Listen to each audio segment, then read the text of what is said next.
তো hello everyone, অনেক দিন পরে চলে আসলাম একটা ডেলি ব্লগ নিয়ে। তো চলো শুরু করি আজকে ডেলি ব্লগ। পরে নিলাম একটা এই সিম্পল কুর্তি। না কোথায় যাচ্ছি এখন তো বলবো না, সেটার জন্য ফুল ভিডিও দেখতে হবে। তো আমি আর মা রেডি হয়ে বেরিয়ে গেলাম। টোটো ট্রেন চেঞ্জ করে শিয়ালদা নেমে অটোতে উঠে পড়লাম। গোষ্ঠীর যত ব্যাগ ছিল সব নিয়ে আর ব্যাস চলে আসলাম ফাইনালি মাসির বাড়িতে। আর যেতেই মাসি করে দিল গরমা গরম চা। তো খেয়ে নিয়ে সবাই মিলে রেডি হতেই বেরিয়ে গেলাম আসল কাজ কমপ্লিট করতে। তো চলো দেখা যাক সেই আসল কাজটা কি। মাসি কিনে নিচ্ছিল এই দোকান থেকে মিষ্টি। দেখো কাকুটা কত সুন্দর করে অমৃত বানাচ্ছিল। তো মিষ্টিটা কিনে নিয়ে চলে গেলাম শাখার দোকানে। বুঝতেই পারছো নিশ্চয়ই কেন শাখার দোকানে এসে গেছি, বাট যার জন্য শাখা নেব তার জায়গায় দাদা বসে গেছিল আর কি। যাই হোক, একটা শাখা দিদি পছন্দ করে নিয়েছিল আর সেই শাখাটা হাতে পরিয়ে দিচ্ছিল এই কাকিমাটা। দেখো যতই চুড়ি পরো না কেন, শাখা পলা পরলে কিন্তু মেয়েদের পুরো লুকটাই চেঞ্জ হয়ে যায়। তারপর আসার পথে সবারই খিদে পাচ্ছিল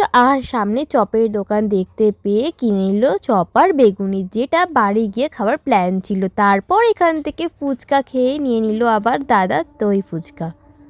আহা হা, দারুণ খেয়ে কাজ কমপ্লিট করে তো চলে গেলাম বাড়ির উদ্দেশ্যে। তারা সবাই মিলে বসে পড়েছিল বরণের জিনিসগুলো গোছাতে।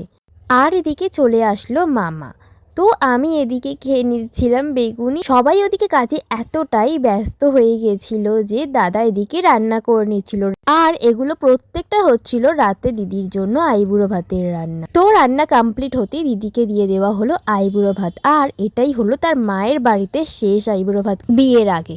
সবাই খেয়ে উঠতেই রাত 12টা প্রায় বেজেই গেছিল। সাথে আমার মুখটারও 12টা বাজার জন্য আমি করে নিলাম একটু স্কিন কেয়ার। ব্যাস কমপ্লিট হতেই মাসি বলল চল প্যান্ডেল থেকে একটু ঘুরে আসি, লোকগুলোকে চা দিতে হবে। যে তখন বাজে প্রায় 1:30। আর দেখো প্যান্ডেলটা কত সুন্দর করে কমপ্লিট করছিল কাকুগুলো। তো সেই রাত্রিবেলা আমি দাদা তারপরে মাসি সবাই মিলে চলে আসলাম প্যান্ডেলের দিকে। তো এখানেই ভিডিওটা এন্ড করছি, বাই।